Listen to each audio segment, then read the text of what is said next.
दोस्तों, अगर अभी तक आपने हमारे चैनल को सब्सक्राइब नहीं किया है तो JEE NEET 12th 11th exam की तैयारी के लिए सब्सक्राइब कीजिए हमारे चैनल को, दबाइए बेल आइकन को। दोस्तों, JEE NEET class 12th class 11th examination के कंप्लीट कोर्सेज के लिए फॉलो कीजिए हमें अनअकैडमी के लर्निंग ऐप पे।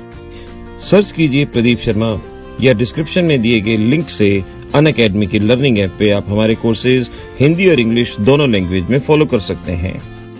तो बच्चों, आज स्ट्रक्चर ऑफ एटम या एटॉमिक स्ट्रक्चर कुछ भी कह लें, आज बारी है स्पेक्ट्रम को समझने की। डिस्पर्सन, स्पेक्ट्रम, स्पेक्ट्रम के टाइप्स, एब्जॉर्प्शन, एब्जॉर्प्शन जो भी है, यहां ध्यान रखिएगा आपके लिए इंपॉर्टेंट है एमिशन स्पेक्ट्रम। एमिशन स्पेक्ट्रम में भी हाइड्रोजन स्पेक्ट्रम आपको आना चाहिए, उसके बेसिस पे आपके क्वेश्चन सॉल्व होने चाहिए।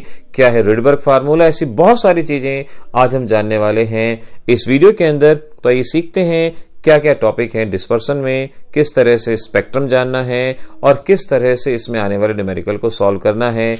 आइए जानते हैं। आइए बच्चों, टॉपिक की हम शुरुआत करते हैं। हमारा आज का टॉपिक है स्पेक्ट्रम के बेसिस पे, लेकिन आइए सबसे पहले जानते हैं डिस्पर्सन और स्पेक्ट्रम का मीनिंग क्या है।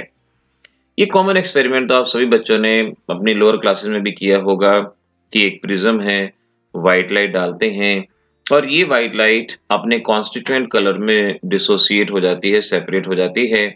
तो लाइट का अपने कॉन्स्टिट्यूएंट कलर के अंदर टूटना, इसे डिस्पर्सन कहा जाता है।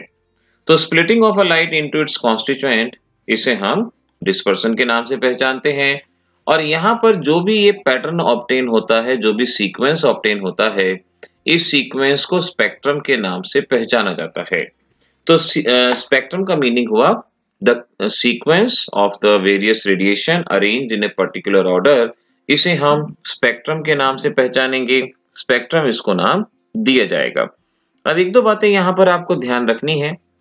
सबसे पहली बात कि यहाँ पर वॉयलेट की वेवलेंथ सबसे कम होती है और रेड की वेवलेंथ सबसे ज्यादा होती है, 3500 एंगस्ट्रॉम और यहाँ 7500 एंगस्ट्रॉम। तो जिसकी वेवलेंथ कम होती है वो लोअर एंड पे सिचुएटेड होता है, जिसकी वेवलेंथ ज्यादा होती है वो अपर एंड पे सिचुएटेड होता है। तो जब भी आपने ये डायग्राम बनाना है, वॉयलेट हमेशा नीचे की तरफ, फिर Indigo, blue, green, yellow, orange, red, इस सीक्वेंस को आपको फॉलो करना है। तो वो अरेंजमेंट जिसमें वेरियस कलर ऑब्टेन होते हैं डिस्पर्सन के बाद, उसे हम स्पेक्ट्रम के नाम से पहचानते हैं। आइए अब जानिए स्पेक्ट्रम के बारे में कुछ और बातें। स्पेक्ट्रम होते हैं हमारे पास दो तरह के, एक है हमारे पास कॉन्टिन्यूअस स्पेक्ट्रम और एक है हमारे पास लाइन स्पेक्ट्रम। एक्चुअल में तो अगर हम बात करें, हमारे पास स्पेक्ट्रम एब्जॉर्प्शन और एमिशन की ये दो टाइप होती हैं। लेकिन अभी आप सीधा सा याद रखो कि स्पेक्ट्रम में हमारे पास दो तरह का, कॉन्टिन्यूअस और लाइन स्पेक्ट्रम। कॉन्टिन्यूअस का मतलब ये हुआ, अगर लाइट पास होती है और जो कलर मिलते हैं उनमें कोई भी गैप नहीं आता, इसे हम कॉन्टिन्यूअस स्पेक्ट्रम के नाम से पहचानते हैं। जैसे व्हाइट लाइट स्पेक्ट्रम हो गया, यहाँ पर कोई भी गैप नहीं आता, तो इसे हम कॉन्टिन्यूअस स्पेक्ट्रम के नाम से पहचानेंगे। और लाइन स्पेक्ट्रम का मतलब हुआ अगर यहाँ पर गैप्स आए। फॉर एग्जाम्पल देखिए, अगर आपके पास सोडियम है, आप सोडियम को हीट करते हैं या डिस्चार्ज ट्यूब में लेके गैसियस फॉर्म में इसको हीट करते हैं, जो भी लाइट निकलती है, अगर आप उस लाइट को किसी प्रिज्म में से पास करते हैं, इधर फोटोग्राफिक प्लेट लेते हैं, तो आप देखेंगे आपको सिर्फ दो ही लाइनें मिलती हैं। एक मिलती है 5890 एंगस्ट्रॉम पे और एक मिलती है 5896 एंगस्ट्रॉम पे, और दोनों ही येलो कलर की होती हैं। ये दो लाइनें हमें मिलती हैं, बाकी सारा फोटोग्राफिक प्लेट का डार्क हिस्सा बना रहता है। तो अगर हमें स्पेक्ट्रम के दौरान कुछ ही लाइनें मिलती हैं, इसे लाइन स्पेक्ट्रम कहते हैं, या इसे हम डिसकॉन्टिन्यूअस स्पेक्ट्रम के नाम से भी पहचानते हैं। इसे डिसकॉन्टिन्यूअस भी कहा जाएगा।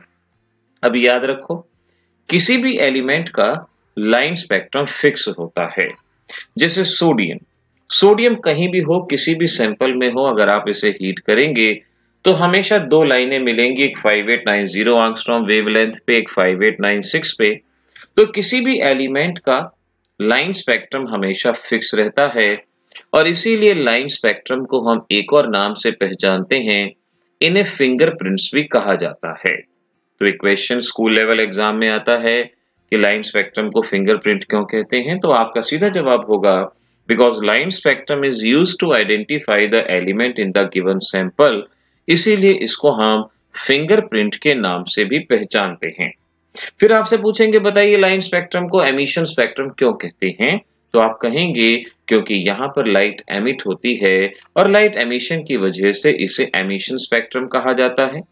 एक बात और देखिए, आपसे क्वेश्चन पूछते हैं कि हम लाइन स्पेक्ट्रम को एटॉमिक स्पेक्ट्रम क्यों कहते हैं।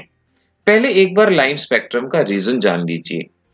देखिए, जैसे आपके पास सोडियम है और सोडियम में वैलेंस शेल में एक इलेक्ट्रॉन प्रेजेंट होता है, तो जैसे ही आप सोडियम को हीट करते हैं, हीटिंग की वजह से वैलेंस इलेक्ट्रॉन एक्साइट होता है, एक्साइटेड स्टेट में जाता है, और जब ये इलेक्ट्रॉन वापस आता है तो ये जरूरी नहीं कि एकदम से ही ग्राउंड स्टेट में वापस आ जाए, पहले किसी और ऑर्बिट में, फिर वहां से ये अपनी ग्राउंड स्टेट में वापस आता है। तो जब इलेक्ट्रॉन एक्साइट होता है और जब ये वापस आता है तो एक से ज्यादा स्टेप में वापस आता है, और जितने स्टेप में ये वापस आता है उतनी ही बार लाइट का एमिशन करता है। अगर ये किसी एक ऑर्बिट में वापस आएगा, एक बार लाइट छोड़ेगा, एक लाइन आएगी, फिर वहां से ग्राउंड स्टेट में वापस आएगा, दोबारा लाइट छोड़ेगा तो दूसरी लाइन आएगी। तो अगर आपसे पूछते हैं कि हम इसे एटॉमिक स्पेक्ट्रम क्यों कहते हैं, तो हमारे पास जवाब है क्योंकि ये जो भी चेंजेस होते हैं एटम के अंदर होते हैं, इस वजह से इसको एटॉमिक स्पेक्ट्रम भी कहा जाता है। तो अगर आपसे पूछा what is the cause of line spectrum, तो यू हैव द आंसर मैंने बताया, by absorbing energy electron gets excited to higher energy level which is unstable, then this electron jumps back to the ground state, ये वापस आता है और energy release करता है in the form of radiation, और इसकी वजह से हमें स्पेक्ट्रम मिलता है। तो इस तरह से तो आपके पास क्वेश्चन बना बच्चों, why they are called as fingerprint, और उसके साथ साथ बना इन्हें एटॉमिक स्पेक्ट्रम क्यों कहा जाता है। चीजें तो और भी हो सकती हैं, लेकिन आपके काम की चीज इतनी ही है, इतनी पे ही बात बन जाएगी। अब बारी है हाइड्रोजन स्पेक्ट्रम की। खास तौर पे हाइड्रोजन स्पेक्ट्रम सीखना है, इसके बेसिस पे क्वेश्चन आते हैं।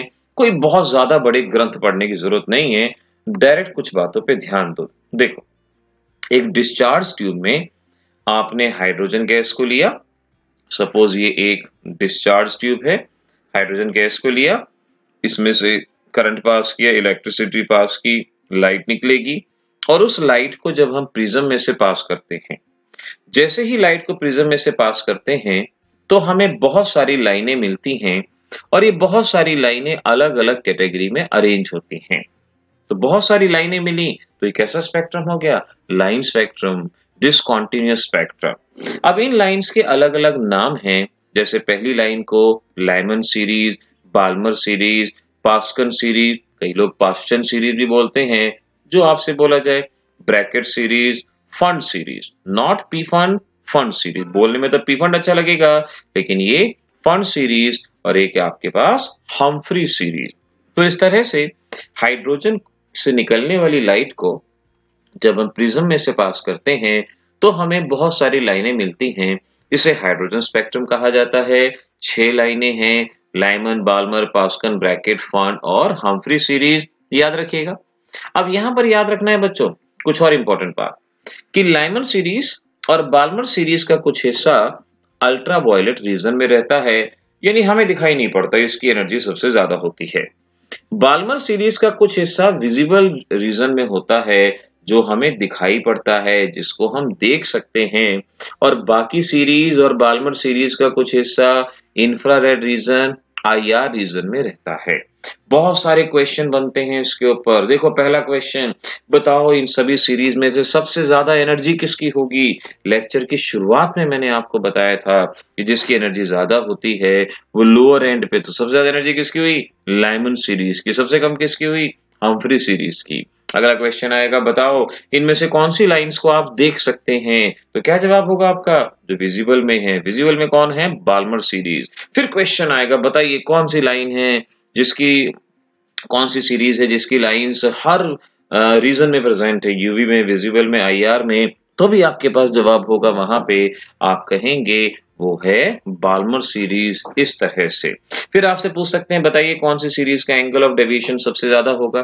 एंगल ऑफ डेविएशन तो फिजिक्स में पढ़ा है ना, जैसे लाइट यहां से पास हुई, फिर ये लाइट अपने रास्ते से हट गई, ये अपने रास्ते से डेविएट हो गई, तो सबसे ज्यादा एंगल ऑफ डेविएशन किसका आएगा, लाइमन का। सबसे कम एंगल ऑफ डेविएशन किसका आएगा, हम्फ्री सीरीज का। तो जिसकी एनर्जी ज्यादा होती है, ऐसे याद रख लो, एंगल ऑफ डेविएशन जिसकी एनर्जी ज्यादा होती है उसका एंगल ऑफ डेविएशन भी सबसे ज्यादा होता है, जिसकी एनर्जी कम होती है उसका एंगल ऑफ डेविएशन भी कम होता है। तो एंगल ऑफ डेविएशन के ऊपर क्वेश्चन आएगा, वो आप बता सकते हैं। एनर्जी के बेसिस पे विजिबल कौन सा है कौन सा नहीं, वो आप बता सकते हैं। तो इस तरह से बच्चों ये कुछ बातें हाइड्रोजन स्पेक्ट्रम के बारे में। अच्छा, हाइड्रोजन स्पेक्ट्रम में इतनी सारी लाइनें क्यों आती हैं, क्या क्या कारण है? तो देखो सीधी सी बात है, जब आप हाइड्रोजन का यहाँ सैंपल लेंगे तो आपके पास एक नहीं हजारों करोड़ों अरबों हाइड्रोजन एटम होंगे, अरबों हाइड्रोजन एटम होंगे। अब आप बच्चे अच्छे से जानते हैं, अभी मैंने सोडियम का केस लेके बताया था, ऐसी ही बात, अरबों एटम होंगे, हर एक के पास इलेक्ट्रॉन होगा। जब एनर्जी सप्लाई होती है तो हर एक का इलेक्ट्रॉन अलग अलग स्टेट में जाएगा, किसी का इलेक्ट्रॉन दूसरे ऑर्बिट में आ सकता है, किसी का तीसरे में, किसी का चौथे में, किसी का पांचवें में, किसी का छठे में, किसी का सातवें में। तो अलग अलग एटम अलग अलग अमाउंट ऑफ एनर्जी एब्जॉर्ब करेंगे, अलग अलग एक्साइटेड स्टेट में जाएंगे, और जब इनका इलेक्ट्रॉन एक्साइटेड स्टेट से वापस आएगा तो जरूरी थोड़ी है कि एक ही बार में वापस आए, वो एक से ज्यादा स्टेप में वापस आएगा। कुछ एटम हो सकते हैं जिनका इलेक्ट्रॉन पहले सिक्स्थ में आए, वो लाइट छोड़ी जाएगी, उस लाइट की यहाँ पर लाइन आ जाएगी। सिक्स्थ के बाद कुछ ऐसे हो सकते हैं जो फिफ्थ में आए तो यहाँ पर आ जाएगी, फिफ्थ से सीधा वो ग्राउंड स्टेट में आ सकता है। या कोई इलेक्ट्रॉन ऐसा भी हो सकता है, कोई एटम ऐसा भी जिसका इलेक्ट्रॉन पहले फिफ्थ में आए, फिफ्थ के बाद सीधा ग्राउंड में चला जाए। या ऐसा हो सकता है पहले फिफ्थ में आए, फिफ्थ के बाद फोर्थ में आए, फोर्थ के बाद थर्ड में, फिर ग्राउंड स्टेट में। यानी बहुत सारे एटम होंगे जो अलग अलग अमाउंट ऑफ एनर्जी को एब्जॉर्ब करेंगे, और जब वापस आएंगे अलग अलग स्टेप में वापस आएंगे, अलग अलग एनर्जी का एमिशन करेंगे, और जैसे जैसे एनर्जी का एमिशन होगा वैसे वैसे हमें लाइन मिलती जाएंगी, अलग अलग सीरीज की लाइन यहाँ पर बनती जाएंगी। तो इसी वजह से हाइड्रोजन स्पेक्ट्रम में बहुत सारी लाइनें आती हैं। और देखो क्वेश्चन आएगा ना, why hydrogen spectrum show so many lines, तो आप सिंपल सा कहोगे because a small sample possess large number of hydrogen atom which absorb different amount of energy and jumps back to the ground state in different step and hence show large number of line, ये कहा जाएगा। चलो इसको एक diagram से और सीख लो। देखो ये सपोज हाइड्रोजन का पहला ऑर्बिट, दूसरा ऑर्बिट, तीसरा ऑर्बिट, चौथा, पांचवा, छठा, सातवां, इनफाइनाइट नंबर ऑफ ऑर्बिट हैं। अब याद रखना मेरी बात को बच्चों, कहीं से भी इलेक्ट्रॉन अगर फर्स्ट में आता है, सेकंड से फर्स्ट में, थर्ड से फर्स्ट में, फोर्थ से फर्स्ट में, फिफ्थ से फर्स्ट में, तो उसे हम लाइमन सीरीज के नाम से जानते हैं। कहीं से भी इलेक्ट्रॉन अगर फर्स्ट में आएगा, अब ध्यान रखिए, कहीं से भी इलेक्ट्रॉन अगर सेकंड ऑर्बिट में आता है तो जो भी लाइन जाएंगी वो बाल्मर सीरीज में। कहीं से भी इलेक्ट्रॉन अगर थर्ड में आता है तो जो भी लाइन जाएंगी वो पासवन सीरीज के अंदर। कहीं से फोर्थ में आता है ब्रैकेट सीरीज, फिफ्थ में आता है फर्न सीरीज, और सिक्स्थ में आता है तो उसे हम्फ्री सीरीज कहा जाएगा। तो अगर देखो इस बात को जान लो, पहले ऐसा हो सकता है कि कहीं से भी लाइट आई, बाल्मर के अंदर आ गई सेकंड ऑर्बिट में, और सेकंड से वो फर्स्ट में आ गई। अगर वो सेकंड से फर्स्ट में आएगी तो वो कौन सी सीरीज बन जाएगी, लाइमन। कहीं से भी अगर किसी ने इलेक्ट्रॉन को एमिशन किया, इलेक्ट्रॉन आया थर्ड में, तो वो लाइन जाएगी पास्कल सीरीज में, और अगर थर्ड के बाद सेकंड में आया तो जो लाइट निकलेगी वो जाएगी बाल्मर सीरीज में, क्योंकि सेकंड तो बाल्मर का इलाका है। और अगर फिर वो फर्स्ट में आएगा तो फिर वो लाइन कहाँ जाएगी, लाइमन में। तो इसीलिए जब बहुत सारे एटम अलग अलग इलेक्ट्रॉन को अलग अलग एनर्जी लेवल तक पहुंचाते हैं, और जब इलेक्ट्रॉन वापस आता है तो एक से ज्यादा स्टेप में, तो हमें बहुत सारी लाइन मिलती है हाइड्रोजन के स्पेक्ट्रम में। अब देखो एक और बात याद रखना, अब जैसे लाइमन सीरीज में आ जाओ, इस पे ध्यान दो। अब ध्यान रखना इस बात को कि अगर इलेक्ट्रॉन इमीडिएट नेक्स्ट से आता है, इमीडिएट नेक्स्ट से, यानी लाइमन की बेस लाइन कौन सी है, फर्स्ट ऑर्बिट, फर्स्ट ऑर्बिट में आएगा तो वो लाइमन का इलाका है, तो लाइमन का इलाका फर्स्ट वाला। अगर इलेक्ट्रॉन सेकंड से आता है तो इसे हम फर्स्ट लाइन कहेंगे, फर्स्ट लाइन। तो फर्स्ट लाइन और लाइमन सीरीज का मतलब क्या हुआ, सेकंड से फर्स्ट में। और सेकंड लाइन क्या होगा, जब वो थर्ड से फर्स्ट में आएगा तो ये कौन सी लाइन होगी, सेकंड। और थर्ड लाइन कौन सी होगी, जब वो फोर्थ से फर्स्ट में आएगा ये आपकी हो जाएगी थर्ड लाइन, और फिफ्थ से अगर फर्स्ट में आया तो ये हो जाएगी आपकी फोर्थ लाइन। तो इस तरह से आपने लाइन को याद रखना है, और अगर वो इन्फिनिटी से आएगा तो उसे हम लास्ट लाइन के नाम से पहचानेंगे, लास्ट लाइन कहा जाएगा। ऐसे ही बाल्मर में देखो जरा, अब बाल्मर का इलाका सेकंड ऑर्बिट का, अगर इलेक्ट्रॉन थर्ड से सेकंड में आता है तो ये बाल्मर की फर्स्ट लाइन, अगर फोर्थ से सेकंड में आता है तो ये बाल्मर की सेकंड लाइन, ऐसे ही बाल्मर की third line and so on. अब जरा बताओ, अगर मैं आपसे पूछूं ब्रैकेट में सेकंड लाइन के लिए कौन कौन से ऑर्बिट कंसीडर किए जाएंगे ब्रैकेट सीरीज में, तो ब्रैकेट का इलाका देखो फोर्थ से शुरू होता है, ये फिफ्थ से अगर फोर्थ में आता है तो फर्स्ट, सिक्स से अगर फोर्थ में आता है तो ये है सेकंड। तो इस तरह से आप इस बात को याद रखेंगे कि फर्स्ट लाइन लास्ट लाइन कौन सी होगी। तो फर्स्ट लाइन हमेशा इमीडिएट नेक्स्ट से, और लास्ट लाइन होगी हमेशा इन्फिनिटी से। अगर इलेक्ट्रॉन लास्ट से आएगा तो इसकी एनर्जी बहुत ज्यादा एमिशन होगी, तो last line highly energetic line होती है, और फर्स्ट लाइन में सबसे कम एनर्जी निकलती है तो इसकी एनर्जी सबसे कम होती है।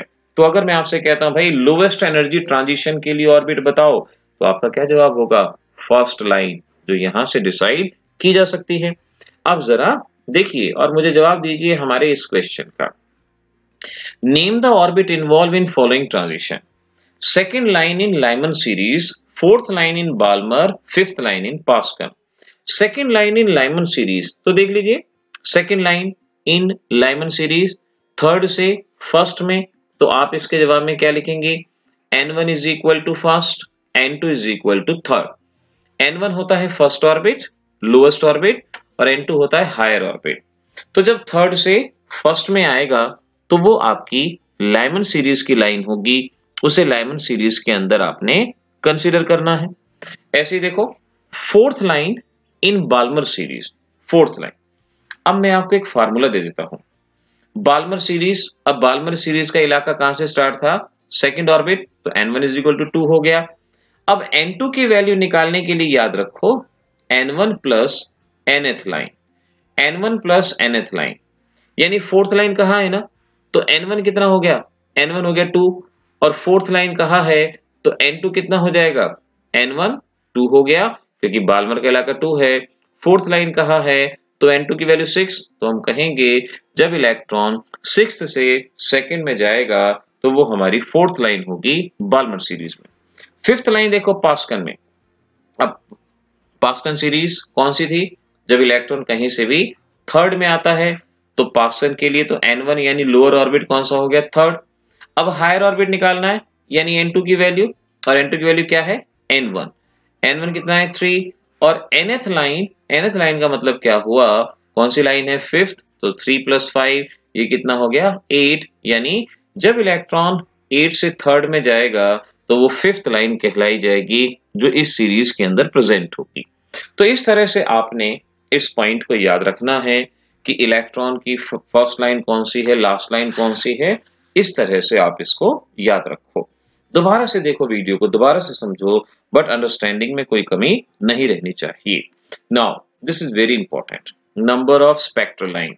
एनसीईआरटी में भी क्वेश्चन है, आपसे कहेंगे इलेक्ट्रॉन कहीं से कहीं जंप कर रहा है, बताइए कितनी लाइन मिलेंगी। जैसे सपोज आपसे कहा जाता है कि भाई इलेक्ट्रॉन फोर्थ से फर्स्ट में जंप कर रहा है, कितनी लाइन मिल सकती हैं? तो n2 है हायर ऑर्बिट, n1 है लोअर। n2 कितना हुआ? 4, और 4 - 1, n1 lower 1, then it is 4, n2 4 है, n1 1 + 1 डिवाइडेड बाय 2, इस तरह से होगा। You can understand. ये बचा आपके पास, so this is we can say now 3 + 1 4 हो गया, और 4 × 3 12 हो गया, 12 डिवाइड बाय 2 कितना आएगा? 6।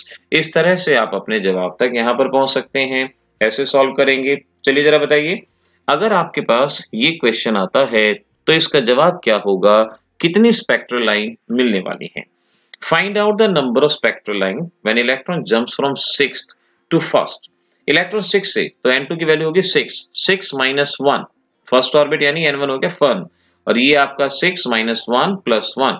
सो यू कैन अंडरस्टैंड 6 - 1 कितना हो जाएगा? मैं वैल्यू पुट कर देता हूं, 6 - 1, और ये है 6 - 1 + 1 by 2. You can understand 5 plus 1 6, 6 into 5 we can say it is now 30, 30 divided by 2 15.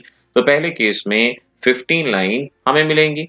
दूसरे में देखो 6 से सेकंड तो n2 की वैल्यू 6 हो गई, 2 हो गया। Now n2 again 6 minus 2 plus 1 divided by 2। अब देखो कितना हमें दोगे, आपका कितना बचा 4, 4 plus 1 5, 5 4 20, 20 by 2 now it is 10। तो यहाँ मिलेंगी टोटल 10 लाइंस। इस तरह से इसको याद रखिए। तो ऐसे हम नंबर ऑफ स्पेक्ट्रल लाइन के बारे में बता सकते हैं कि कितनी स्पेक्ट्रल लाइन हमारे पास ऑब्टेन होंगी। ठीक है बच्चों, चलो आगे बढ़ते हैं। अब जितनी भी लाइंस हमें मिली हैं उन सभी की अगर हमें वेवलेंथ कैलकुलेट करनी है तो एक फार्मूला है जिसे रिडबर्ग फार्मूला कहा जाता है। रिडबर्ग फार्मूला जो हाइड्रोजन और हाइड्रोजन लाइक स्पीसीज में वेवलेंथ और वेव नंबर कैलकुलेट करने के लिए बनाया गया है। डेरिवेशन नहीं करना, डायरेक्ट फार्मूला। फार्मूला देखो क्या है, न्यू बार यानी wave number. Wave number is equal to, इसे रिडबर्ग कांस्टेंट कहते हैं, n1 square n2 square. n1 होगा लोअर ऑर्बिट, n2 होगा higher orbit, z is the atomic number. और शायद आप जानते हो ना, nu bar is equal to 1 by lambda, wave number और वेवलेंथ। तो इसी फार्मूले को हम न्यू बार की जगह 1 by lambda r 1 upon n1 square n2 square. n1 याद रखना है लोअर ऑर्बिट होगा और n2 आपका हायर ऑर्बिट। इस तरह से इस पॉइंट को आप याद रखोगे। नाउ सपोज आपसे कहते हैं भाई लाइमन फार्मूला लिखिए, लाइमन फार्मूला क्या होगा लिखिए। अब रिडबर्ग फार्मूला तो पढ़ लिया आपने, भाई लाइमन फार्मूला कौन सा है? अच्छा याद करो, अभी मैंने क्या बताया था, कहीं से भी इलेक्ट्रॉन फर्स्ट ऑर्बिट में आता है तो जो लाइनें मिलती हैं वो लाइमन सीरीज की होती हैं। कहीं से भी इलेक्ट्रॉन अगर फर्स्ट में आता है, यानी लाइमन सीरीज के लिए सबसे लोएस्ट ऑर्बिट कौन सा होगा? फर्स्ट। और n2 कुछ भी हो सकता है कहीं से भी। तो अगर मैं इस वैल्यू को यहां पुट करूं 1 by lambda is equal to r 1 upon 1 square, और n2 कुछ भी हो सकता है, तो अगर मैंने n1 की वैल्यू को 1 पुट कर दिया, ये लाइमन फार्मूला बन जाएगा। ऐसे अगर आपसे कहें बाल्मर फार्मूला, तो बाल्मर में कहीं से भी इलेक्ट्रॉन कहां आता है? सेकंड ऑर्बिट में। n1 की वैल्यू 2 पुट कर दीजिए, वो आपका बाल्मर फार्मूला तैयार हो जाएगा। इस तरह से आप अपने फार्मूले को यहां पर बता सकते हैं, फार्मूले को यहां पर डेवलप किया जा सकता है। चाहे लाइमन पूछ लें, बाल्मर पूछ लें, पास्कल पूछ लें, कुछ भी पूछ लें, अब आपके लिए मुश्किल नहीं, आप बहुत आसानी से इस बात का जवाब दे सकते हैं। अब आइए सॉल्व करते हैं कुछ न्यूमेरिकल और जानते हैं कि आखिर इसमें इसका इस्तेमाल किस तरह से किया जाएगा। आइए समझते हैं। अगर वेव नंबर कहा जाए तो फार्मूला नंबर 1 यूज करेंगे, वेवलेंथ कहा जाए तो फार्मूला नंबर 2 यूज करेंगे। आर की वैल्यू, आर एक रिडबर्ग कांस्टेंट है, इसकी वैल्यू याद रखेंगे 109,677 सेंटीमीटर इनवर्स। कहीं ये 678 होती है, कहीं 676 होती है, हमने इसको 677 मान लिया। आप चाहें 109,678 ले लें, 109,676 ले लें, कोई फर्क नहीं पड़ता। आप इस तरह से वैल्यू को यहाँ पर मान सकते हैं। तो आर की वैल्यू अगर सेंटीमीटर इनवर्स में है तो जो वेवलेंथ आएगी वो भी किस में आएगी? सेंटीमीटर में। इस बात को याद रखिएगा।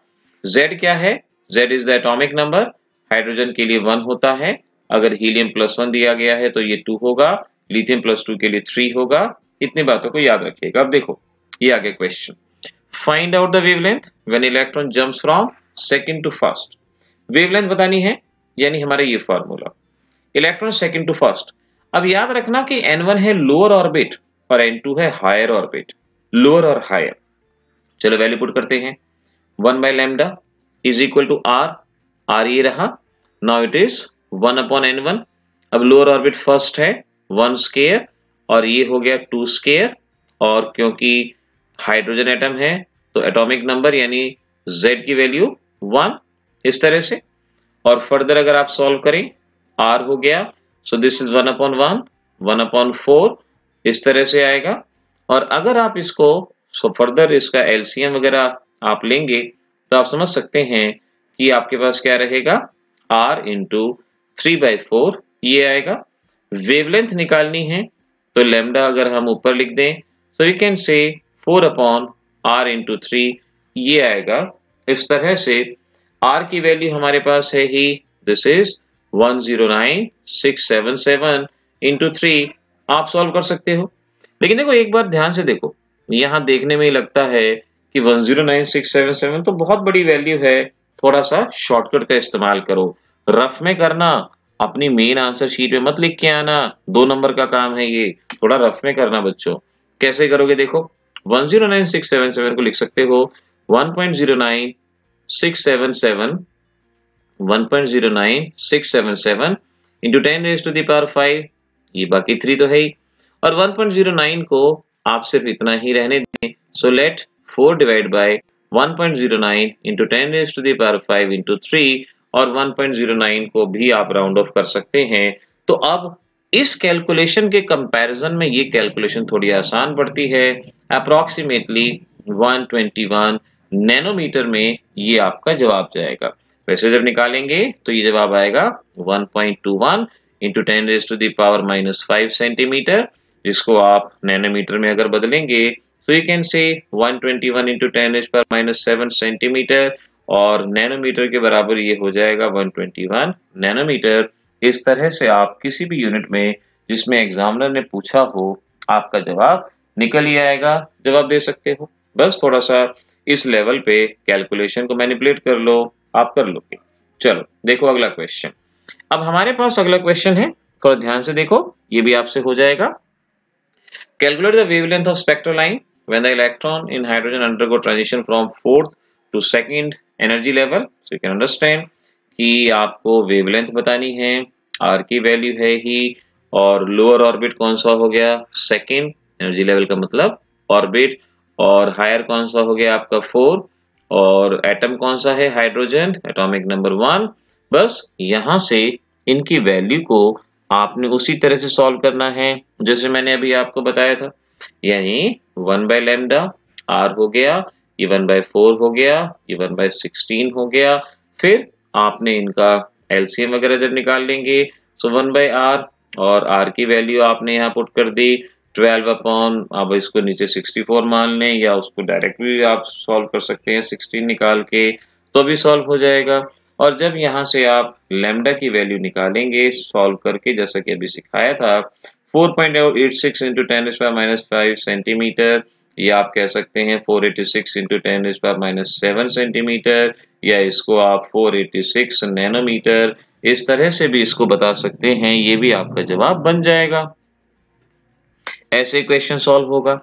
अब जरा अगले क्वेश्चन पे ध्यान दे लो, सॉल्व आप ही करोगे, मैं जस्ट आपको हिंट देता हूं, जरा ध्यान से देख लो।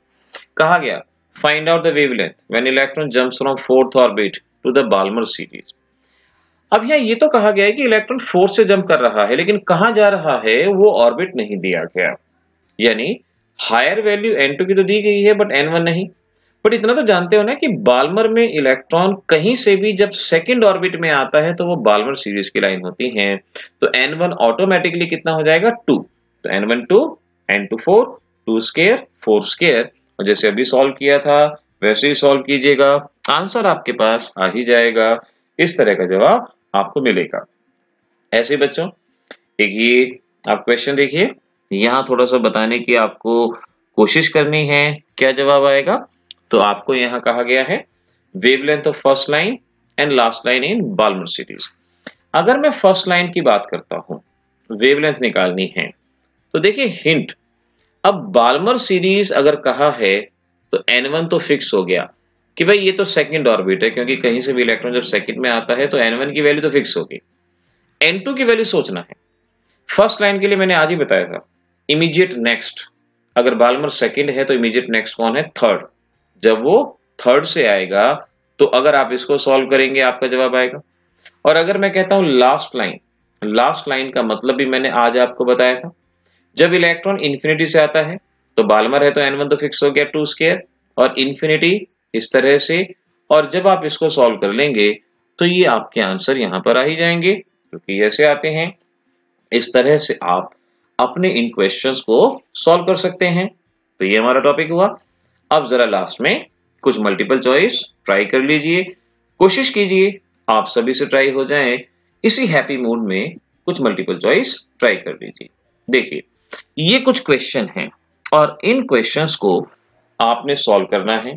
स्क्रीनशॉट ले लीजिए इनका, स्क्रीनशॉट, और ये क्वेश्चन बताइए जरा। फर्स्ट का जवाब क्या आएगा, कौन सी सीरीज हमें अपनी आंखों से दिखाई पड़ती है। अभी याद होगा बच्चों, ये तो आज ही पढ़ा था आपने, याद है ना, Balmer. Option number B correct होगा।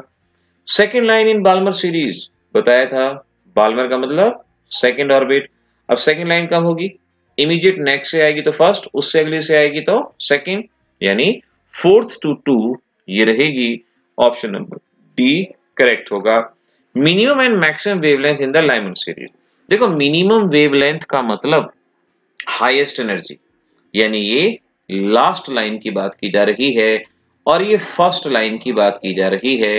लाइमन सीरीज में फर्स्ट लाइन और लास्ट लाइन के लिए वैल्यू निकाल लीजिए, आपका जवाब ऑप्शन नंबर बी आएगा। बड़ी आसानी से बता सकते हो।